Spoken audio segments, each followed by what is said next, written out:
Hello everyone, this is Monica. Hope you all doing great. So welcome to my channel Igno Botany Classes with Monica. तो आज हम बात करेंगे genetic recombination इन bacteria. पिछली video में हमने एसेक्सुअल रिप्रोडक्शन के बारे में बात करी थी, तो आज हम जो है जेनेटिक रिकॉम्बिनेशन के बारे में बात करेंगे। इसे जो है सेक्सुअल रिप्रोडक्शन भी कहा जाता है, but instead of saying sexual reproduction इसको जो है जेनेटिक रिकॉम्बिनेशन कहना ज़्यादा बेहतर होगा, क्योंकि हमें पता है कि सेक्सुअल रिप्रोडक्शन में जो होती है गैमेट्स की फॉर्मेशन होती है ना, और जो दो सेक्स ऑर्गन्स होते हैं उसकी ज़रूरत होती है, उनकी इन्वॉल्वमेंट होती है, और मियोसिस के द्वारा जो है सेक्सुअल रिप्रोडक्शन होती है। लेकिन जेनेटिक रिकॉम्बिनेशन में जो क्या होता है, इसमें ना तो किसी सेक्स ऑर्गन की ज़रूरत होती है, ना ही मियोसिस होती है, ना ही जेनेटिक की कोई गैमेट की फॉर्मेशन होती है।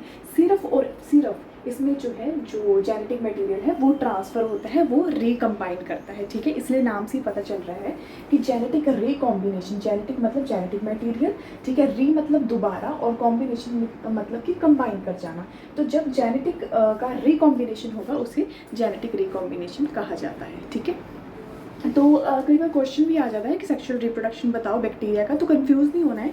जहाँ पर भी आ जाए सेक्सुअल रिप्रोडक्शन, वैसे तो जेनेटिक रिकॉम्बिनेशन ही नाम आएगा, बट कई बार आ जाता है सेक्सुअल रिप्रोडक्शन बताओ बैक्टीरिया का।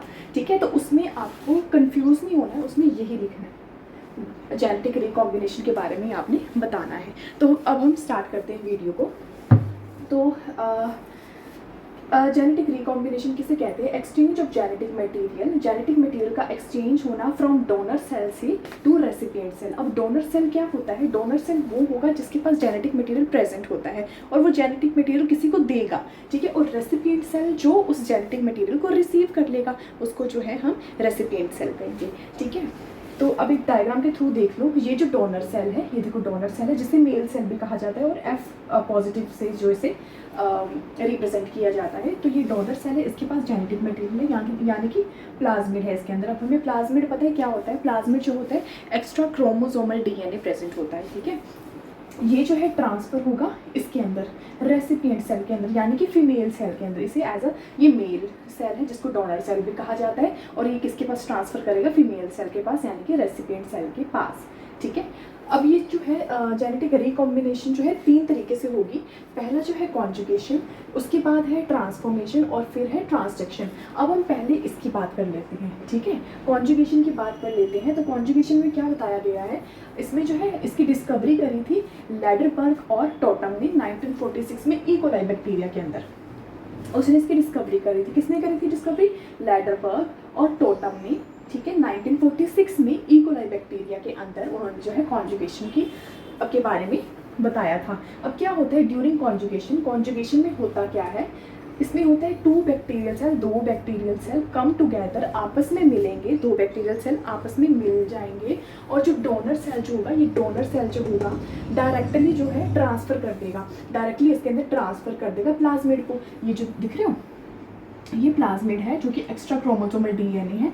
ये जो है ट्रांसफ़र करेगा, और ट्रांसफ़र करेगा रेसिपिएंट सेल के अंदर, इसके अंदर थ्रू कॉन्जुगेटिव ट्यूब या फिर सेक्स पाइलस। एक ही ट्यूब जो बना लेगा, डोनर सेल ट्यूब बना लेगा, और वो कनेक्ट कर जाएगा रेसिपिएंट सेल के साथ। फिर ये जो प्लाज्मिड है ये ट्रांसफ़र हो जाए, यहाँ से ट्रांसफ़र होगा इसके पास।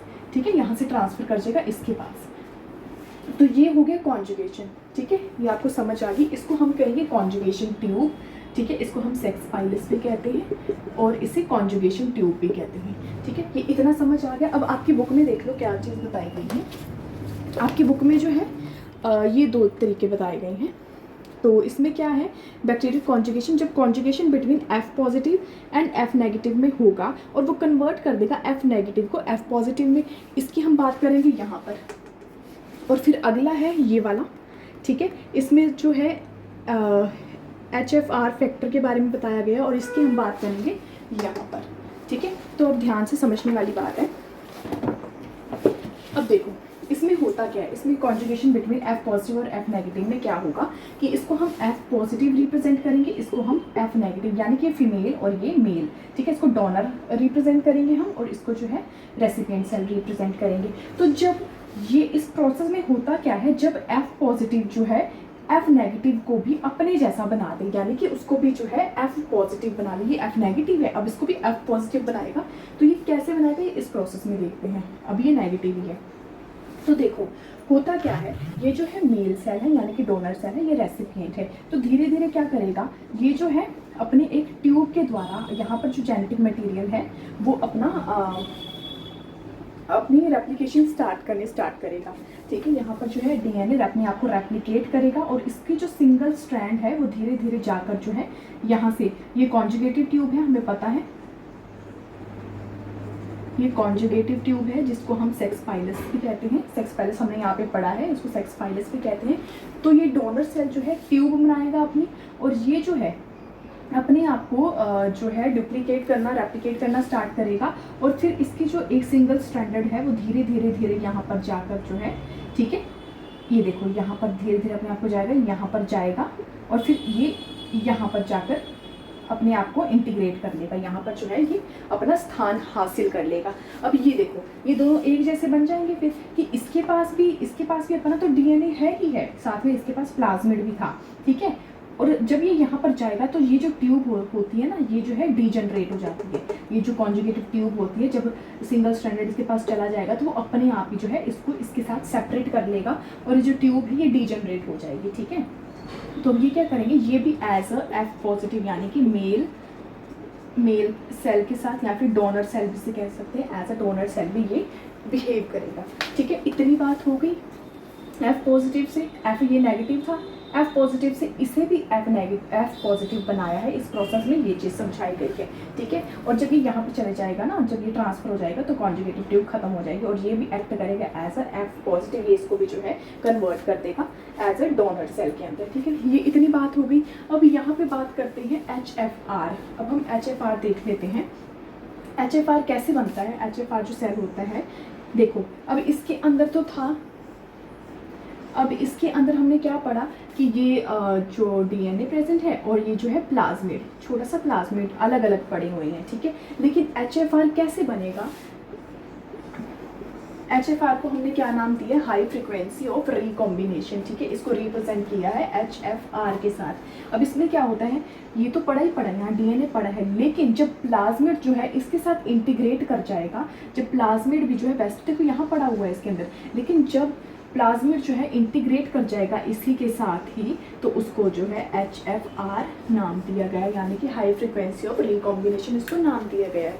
अब देख लेते हैं अब इसके अंदर क्या चीज़ होती है, थोड़ा मैं ऐसे बता देती हूँ। ये सेल है, ठीक है, कुछ पार्ट जो होगा इसके डीएनए का होगा, बैक्टीरिया के डीएनए का, और कुछ पार्ट जो होगा प्लाज्मिड का होगा। ठीक है, यानी कि प्लाज्मिड जो है इसके अंदर इंटीग्रेट किया हुआ है इस तरीके से। ठीक है, तो क्या कहते हैं, जब इंटीग्रेशन होता है प्लाज्मिड का विद दी डीएनए, बैक्टीरिया के डीएनए के साथ, जेनेटिक मटेरियल के साथ, उसको रिप्रेजेंट करते हैं HFR के साथ। अब ये इस तरीके से है, ये है HFR सेल प्रेजेंट है और ये F नेगेटिव सेल प्रेजेंट है। अब वही प्रोसेस सेम इसमें होगा कि धीरे धीरे कॉन्जुगेशन ट्यूब बननी स्टार्ट होगी, ये अपने आप को जो है रेप्लिकेट करना स्टार्ट करेगा। तो कुछ पार्ट जो है यहाँ चला जाएगा, सारा पार्ट नहीं जाएगा। इस प्रोसेस में क्या होता है कि सारा जो जेनेटिक मटेरियल है वो इधर ट्रांसफ़र नहीं होगा, जो बैक्टीरिया का क्रोमोसोम है वो इधर ट्रांसफ़र नहीं होगा, कुछ हिस्सा ही जो है इधर ट्रांसफ़र हो पाएगा, कुछ हिस्सा ही जो है इधर जो है ट्रांसफ़र हो पाएगा। और फिर क्या होता है, ये जो कॉन्जुगेटिव ट्यूब होती है वो रप्चर हो जाती है, वो ब्रेक हो जाती है। ब्रेक होने के बाद जो है इनका कनेक्शन टूट जाता है और ये अपना अलग काम करती है, अपना अलग काम करती है। जो ये सेल बनेगा वो कुछ इस तरीके से बनेगा, कुछ पार्ट जो इसके खुद का डीएनए है और कुछ पार्ट जो होगा इसका प्लाज्मिड भी प्रेजेंट होगा और इसका जो है डीएनए भी प्रेजेंट होगा। ठीक है, तो ये सारा प्रोसेस इसमें ये चीज़ बताई गई। तो ये थी कॉन्जुगेशन की बात। आई होप ये कॉन्जुगेशन आपको समझ आ गई होगी। कॉन्जुगेशन की बात होगी। अब हम बात कर लेते हैं ट्रांसफॉर्मेशन की। ठीक है, अब अगला हमारा है ट्रांसफॉर्मेशन। अब हम ट्रांसफॉर्मेशन की बात करते हैं। ठीक है, कि अपना जेनेटिक मटेरियल कैसे वो ट्रांसफ़र करता है एज अ ट्रांसफॉर्मेशन। तो इसकी डिस्कवरी करी थी फ्रेडरिक ग्रिफ्ट ने 1928 के अंदर इन स्ट्रेप्टोकोकस निमोनिया। बैक्टीरिया का नाम है ये स्ट्रेप्टोकोकस निमोनिया। तो ये जो है निमोनिया कोज करता है, नाम से पता चल रहा है स्ट्रेप्टोकोकस निमोनिया जो कि है निमोनिया को कॉज करता है। और निमोनिया क्या होती है, एक लंग्स की बीमारी होती है। ठीक है, ये फेफड़ों को जो है लंग्स की बीमारी होती है। ये क्या कॉज करता है, लंग्स की बीमारी, लंग्स डिजीज। को ये है कॉज करता है, ठीक है, ये जो बैक्टीरिया होता है। अब उन्होंने क्या नोटिस किया, उन्होंने जो है स्ट्रेप्टोकोकस निमोनिया के 2 स्ट्रेन लिए। स्ट्रेन का मतलब होता है कोशिका, 2 स्ट्रेन ली यानी कि 2 कोशिका ली। एक ली स्मूथ स्ट्रेन, स्मूथ यानी कि जिसके ऊपर कैप्सूल प्रेजेंट होता है, ऐसा बैक्टीरिया जिसके ऊपर जो है सेल के ऊपर कैप्सूल प्रेजेंट होता है और वो पैथोजेनिक होते हैं, यानी कि वो डिजीज़ कॉज करने की क्षमता रखते हैं, ठीक है, वो बीमारी को कॉज करते हैं। और फिर उन्होंने एक दूसरा लिया रफ स्ट्रेन, जिसके ऊपर कोई कैप्सूल की कवरिंग नहीं थी उस सेल के ऊपर, और वो नॉन पैथोजेनिक यानी कि कोई डिजीज कॉज नहीं करने थे। उन्होंने ये 2 स्ट्रेन लिए। अब उन्होंने जो ऑब्जर्व किया, अब ये देख लो, उन्होंने जो है ऑब्जर्व क्या किया है, जब उन्होंने पहला एस स्ट्रेन लिया, एस कोशिका ली, जो कि हमने यहाँ देखा है जो पैथोजेनिक होते हैं, जो कि इन्फेक्शन कॉज करते हैं, ठीक है। अब जब ये इंजेक्ट किया चूहे के अंदर, माइस के अंदर इंजेक्ट किया, तो एक चूहे के अंदर एज अ, मैं डायग्राम दिखा रही थी आपकी बुक में कुछ इस तरीके से दिया गया है, इस तरीके से दिया गया है। तो मैं ये डायग्राम ना बना के मैं जस्ट आपको ऐसे सिंपली समझा रही हूँ। तो इसमें क्या है, जब ये है एस स्ट्रेन जो पैथोजेनिक होता है, जो डिजीज़ कॉज करता है, वो इंजेक्ट किया माइस के अंदर, तो उन्होंने क्या ऑब्जर्व किया कि माइस की डेथ हो गई है ड्यू टू निमोनिया, ठीक है, निमोनिया की वजह से, लंग्स की बीमारी की वजह से जो माइस की डेथ हो जाती है, क्योंकि हमें पता है एस स्ट्रेन पैथोजेनिक होता है जो कि डिजीज़ कॉज करते हैं, वहाँ इंजेक्ट हुआ तो उसने बीमारी कॉज करी और चूहे की डेथ हो गई। सेकेंड जो है आर स्ट्रेन नॉन पैथोजेनिक है, तो वो इंजेक्ट किया तो उसमें देखा कि वो जिंदा रहा है चूहा, ठीक है। अब फिर जो है एस स्ट्रेन, इसी एस स्ट्रेन को जो है हीट किल्ड किया, यानी कि उसको बहुत गर्म तापमान में उसे गर्म किया है, उस बैक्टीरिया सेल को, उस बैक्टीरिया को गर्म तापमान में सेल किया, उसको हीट किया, फिर उसको इजेक्ट किया, तो उन्होंने क्या ऑब्जर्व किया है कि वो जिंदा रहता है, ठीक है। यहाँ पे जो उसकी डेथ हो गई थी, एस्ट्रेन पैथोजेनिक है, और देखो यहाँ पे भी हमने एस्ट्रेन यूज़ किया जो पैथोजेनिक है, लेकिन हमने यहाँ क्या चीज़ करी है कि उसको हीट किल्ड किया है, ठीक है, हाई टेम्परेचर पे उसे बॉयल किया है, हीट प्रोवाइड करी है, जिससे उसको इंजेक्ट किया तो वो जिंदा रहा है, ठीक है। उसके बाद हमने 4th स्टेप में क्या देखा कि एस स्ट्रेन हीट किल्ड और आर स्ट्रेन हीट किल्ड को हमने इंजेक्ट किया, तो उन्होंने क्या देखा कि माइस की डेथ हो जाती है, ठीक है। अब यहाँ पे देखो, दोनों आर स्ट्रेन यहाँ पे और एस स्ट्रेन यहाँ पे तो दोनों में जिंदा था, लेकिन यहाँ ऐसा क्या हुआ कि वो माइस की डेथ हो गई। ये समझने वाली बात है कि यहाँ पे क्या चीज़ हुई जिसकी वजह से जो है माइस की डेथ हो गई। लेकिन अब यहाँ पे क्या था कि फ्रेडरिक ग्रिफ्थ ने जो है ये समझ नहीं पाया था कि ये ऐसा क्या चीज़ हुई, तो उन्होंने जो है इसकी डिस्कवरी नहीं दी थी इस चीज़ की, कि वो समझ नहीं पाए थे कि ऐसा क्यों हुआ।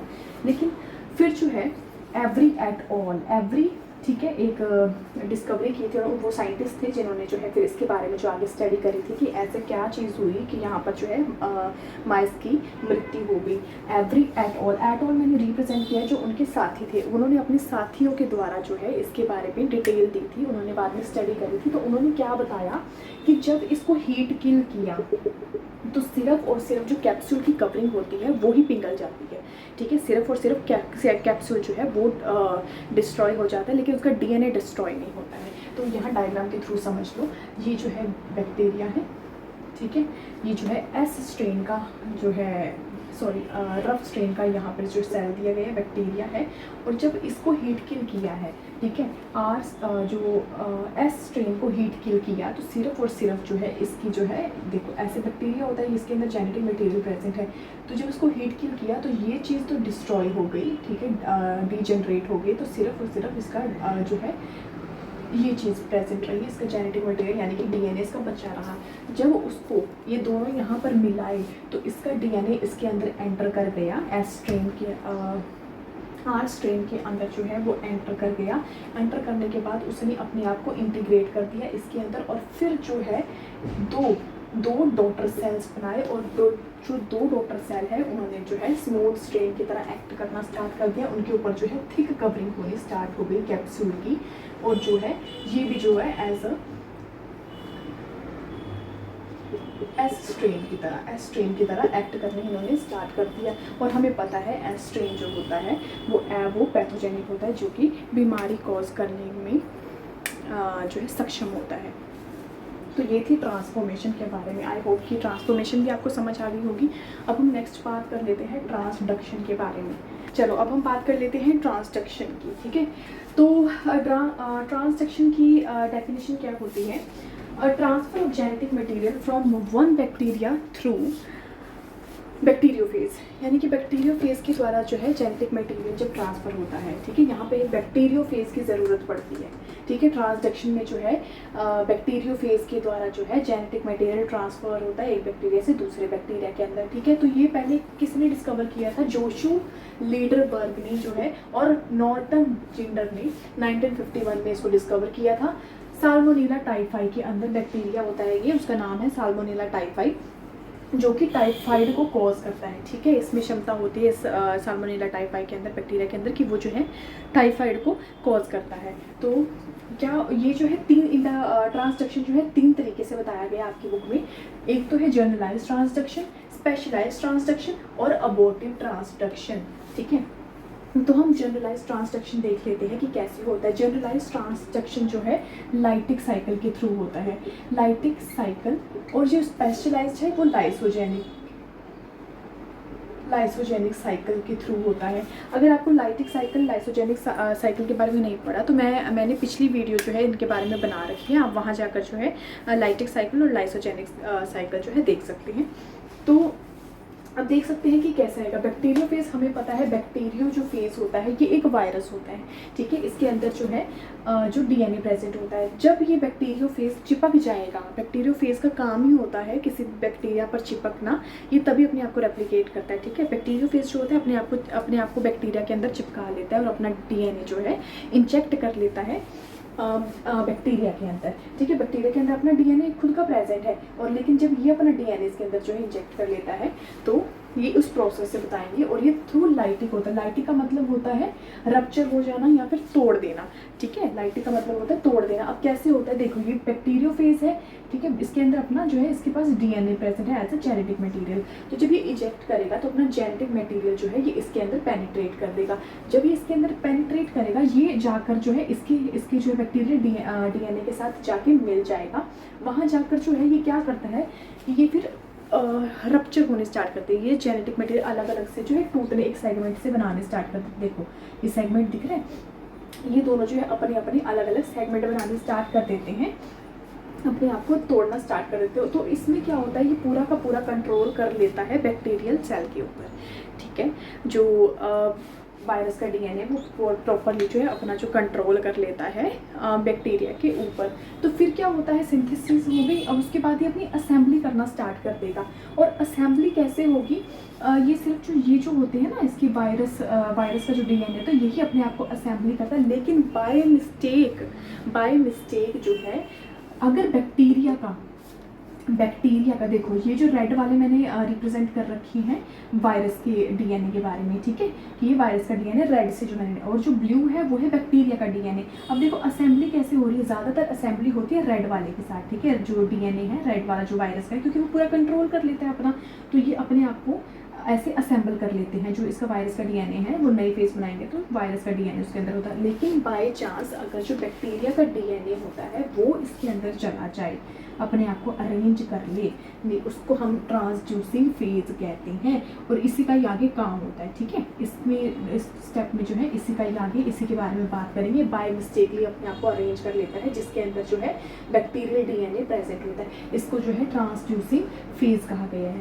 फिर ये जो है हमें पता है उसके बाद जो है रिलीज हो जाती है। ये जो बैक्टीरिया है अपने आप को रप्चर करके जो है ये सारे के सारे बैक्टीरिया जो है, सारे के सारे जो वायरस हैं, ये वायरस होते हैं, वायरस जो है रिलीज कर लेते हैं, बैक्टीरिया के सेल को फाड़ कर बाहर निकल जाते हैं, ठीक है। और जब ये वाला बैक्टीरिया जाकर फिर दूसरे बैक्टीरिया पर जो है साल्मोनेला टाइफाई बैक्टीरिया पर जाकर चिपकेगा, तो क्या देखेंगे, इसका जो डीएनए है, जो कि किसका है, बैक्टीरिया का ही डीएनए है, खुद बैक्टीरिया का डीएनए जाकर जब बैक्टीरिया के अंदर ही जाके मिल जाएगा और फिर ये अपने आप को जो है इंटीग्रेट कर लेगा इसके साथ। इस पूरे को जो हमने क्या कहा गया है, जनरलाइज्ड ट्रांसडक्शन, ठीक है। ये पूरा स्टेप है, ऐसे आपको समझ आ जाएगी। ये जो है ट्रांसडक्शन, जब इसी को यह रिकॉम्बिनेशन नाम दिया गया है, ठीक है। जब बैक्टीरिया का ही जो डीएनए जाकर जो है बैक्टीरिया में ही मिल जाएगा, ठीक है। तो इसी को जो पूरे स्टेप को जो है जनरलाइज्ड ट्रांसडक्शन कहा गया है। अब जो है सेकंड ये हो गया, आई होप समझ आ गई। अब है स्पेशलाइज्ड ट्रांसडक्शन कि स्पेशलाइज्ड ट्रांसडक्शन कैसे होता है। स्पेशलाइज्ड जो ट्रांसडक्शन है वो थ्रू लाइसोजेनिक साइकिल होता है। लाइसोजेनिक साइकिल हमने पढ़ा था कि इसमें कोई तोड़फोड़ नहीं होता। अब यहाँ पर तो देखो तोड़फोड़ हो जाती है, ठीक है, यहाँ पर वो अपने आप को जो है सेगमेंट में तोड़फोड़ लेता है, लेकिन अब इसमें क्या होता है, जो लाइसोजेनिक साइकिल होती है, लाइसोजेनिक साइकिल में क्या होता है कि ये बैक्टीरिया का है, ब्लू से में बैक्टीरिया का, ये बैक्टीरिया का जेनेटिक मटेरियल है, ठीक है, और ये जो वायरस का जो जेनेटिक मटेरियल है इसके साथ जाके इंटीग्रेट हो जाता है, ठीक है, इसके साथ जाके इंटीग्रेट। ये यहाँ पे ऐसे तोड़ फोड़ नहीं करेगा, यहाँ पे तो सिर्फ अपने सेगमेंट बना दिए तोड़ फोड़ के, है ना, कंट्रोल हासिल कर, लेकिन ये सिर्फ इसके साथ जाके मिल जाएगा, इंटीग्रेट कर जाएगा। लाइसोजेनिक साइकिल में ये होता है। मैं फिर से कह रही हूँ, लाइटिक साइकिल और लाइसोजेनिक साइकिल मेरे प्रीवियस वीडियो मैंने इसके ऊपर बना रखी है, वहाँ जाके समझ सकती है। अब यहाँ क्या होता है, बैक्टीरियोफेज का जो है डीएनए जो है यहाँ जाके मिलेगा, वहाँ जाकर जब ये इंटीग्रेट कर देगा, ठीक है, इंटीग्रेट करने के बाद क्या होता है कि ये जो है यहाँ से अपना अलग हो जाएगा, इंटीग्रेट हो गया, फिर जो है ये चीज़ अलग हो जाएगी, ठीक है। आप एज अ डायग्राम के थ्रू ये देख लो, आपकी बुक में कैसा डायग्राम है, ये इसके थ्रू समझाया गया आपको कि ये कैसे होगा, ठीक है। तो अब देख लेते हैं, जब ये यहाँ पर जाकर इंटीग्रेट होगा ना, तो स्पेसिफिक एक साइट होती है जो आपकी बुक में डायग्राम भी दिया गया है, ये डायग्राम दिया गया है, तो मैं बोर्ड पे समझा देती हूँ कैसे है। तो ये जो होता है डीएनए, ये बैक्टीरिया का डीएनए प्रेजेंट है, ठीक है, तो इसलिए एक होता है, यहाँ पे होता है गालजीन, ठीक है, और एक तरफ होता है बायोजीन, ये है बायोटीन की सिंथेसिस करता है, और ये गालजीन जो है लैक्टोज की सिंथेसिस करता है। जब वो जो आगे जब ये होता है इंटीग्रेट, यहाँ प्रोफेज बनता है, तो ये यहाँ आकर चिपक जाता है, ठीक है, ये इसकी एक साइट होती है, स्पेसिफिक साइट होती है जो ये यहाँ आके चिपक जाता है। अब देखो यहाँ पे क्या होता है, यहाँ पे ये इसका अटैच हो जाता है, यहाँ पर जो है ये अपना हिस्सा अलग कर देता है, अलग इससे अलग करेगा, इससे जो है अलग करेगा। तो जिसके पास कुछ हिस्सा होता है वायरस के डीएनए का, कुछ हिस्सा होता है बैक्टीरिया के डीएनए का, तो इसी जो है हमने प्रोफेज नाम दिया है। फिर जो है वो अपने आप को सिंथेसाइज करेगा, और जब सिंथेसाइज करेगा तो इसके अंदर दोनों चीज़ें प्रेजेंट होगी, वायरल डीएनए भी और बैक्टीरियल डीएनए भी प्रेजेंट होगी। रेप्लिकेशन ऑफ वायरल डीएनए, ये अपने आप को रेप्लिकेट करेगा, जो वायरल डीएनए है वो रेप्लिकेट होगा, लेकिन डिस्ट्रक्शन हो जाएगा बैक्टीरियल डीएनए का। फिर जो ये अपने प्रोजेनिस बनाएगा, ठीक है, अपने आप को असेंबल करेगा, तो उसके अंदर सेम वही चीज़ प्रेजेंट होगी, वायरल डीएनए और बैक्टीरियल डीएनए दोनों जो है इंटीग्रेशन होगा उसके अंदर। और फिर जब ये रिलीज हो जाएगा, रिलीज होने के बाद, ठीक है, इसी को जो है स्पेशलाइज्ड ट्रांसडक्शन नाम दिया गया है। फिर ये रिलीज होगा, एक जो ये वायरस है ये यहाँ से रप्चर होकर ये रिलीज हो जाएगा, और फिर जब ये यहाँ पर अटैच होगा तो यहाँ पर क्या होगा, जो इसका डीएनए है, अब ये कैसे होगा, मैं यहाँ डायग्राम बना देती हूँ। अब इसका ये किस तरीके से होगा, मैं थोड़ा बड़ा करके बना रही हूँ यहाँ पे, ठीक है। इसके अंदर जो है अब ये नए कैसे बनेंगे, प्रोजेनिस ऐसे बनेंगे, ठीक है, नए प्रोजेनिस कुछ इस तरीके से बनेंगे, जिसके पास दोनों बैक्टीरियल और वायरल डीएनए दोनों प्रेजेंट होगा। अब ये जब यहाँ जाकर चिपक जाएगा, ठीक है, फिर ये अपना जो इजेक्ट कर देगा, ये इजेक्ट कर देगा इसके अंदर, ठीक है। जब वो इजेक्ट करेगा तो अगेन वही प्रोसेस स्टार्ट हो जाएगा, तो ये जो है ये इसके साथ इंटीग्रेट कर जाएगा, फिर फर्दर सेम प्रोसेस ऐसे चलती जाएगी, और इसी को ही रिकॉम्बिनेशन नाम दिया गया है। तो आपको जो स्पेशलाइज्ड ट्रांसडक्शन जो समझ आ गई है, अब बात कर लेते हैं अबॉर्टिव ट्रांसडक्शन की। अबॉर्टिव का नाम ही होता है यूजलेस, नाम से पता चल रहा है कि इसका कोई काम ही नहीं है। तो आपकी बुक में जो है सिर्फ एक छोटा सा पोर्शन दिया गया है, इसका सिर्फ इतना सा पोर्शन है, ये वाला पोर्शन है सिर्फ। तो इसमें क्या दिया गया है, Sometime the bacterial DNA brought by the phase, जो बैक्टीरियल डीएनए है जो फेज के द्वारा लिया जाता है, ना ही वो इंटीग्रेट करता है किसी जीनोम के साथ, ना ही वो अपने आप को रेप्लिकेट करता है, ना ही वो इंडिपेंडेंटली अपने आप को एक्सप्रेस कर पाता है, ठीक है, और ना ही उसमें कोई बाइंडरी फीचर होता है, ना ही वो डॉटर सेल बनाता है, यानी कि उसका काम ही खत्म हो जाता है, वो एक तरीके से यूजलेस है, बस इतना सा। लेकिन मेन आपके जो है अबॉर्टिव इतना मेन नहीं है, बस छोटा सा ये कि वो यूजलेस है ना, वो कुछ नहीं करता, कुछ भी नहीं करेगा, उसका काम ही खत्म हो जाता है, ठीक है, इसलिए इसको यूजलेस यानी कि अबॉर्टिव ट्रांसडक्शन कहा गया है। जो मेन स्टेप्स हैं आपके ट्रांसडक्शन में वो जनरलाइज्ड और स्पेशलाइज्ड ट्रांसडक्शन है। तो आपको ये जो है सारा जो बैक्टीरिया है, बैक्टीरिया की जो जेनेटिक रिकॉम्बिनेशन है, ये आज मैंने आपको करा दिया। आज पूरा जो है बैक्टीरिया का टॉपिक ही फिनिश हो चुका है, यानी कि जो आपकी इसमें 4th यूनिट है ना बैक्टीरिया की, वो सारी जो है फिनिश हो चुकी है। तो आज के लिए सिर्फ इतना ही था। आई होप कि आपको समझ आई होगी। अगेन कोई भी प्रॉब्लम है तो आप मेरे को बेझिझक कमेंट कर सकते हैं, मैं ज़रूर आपके कमेंट का रिप्लाई करूँगी। सो मिलते हैं अगली वीडियो में। Thank you so much.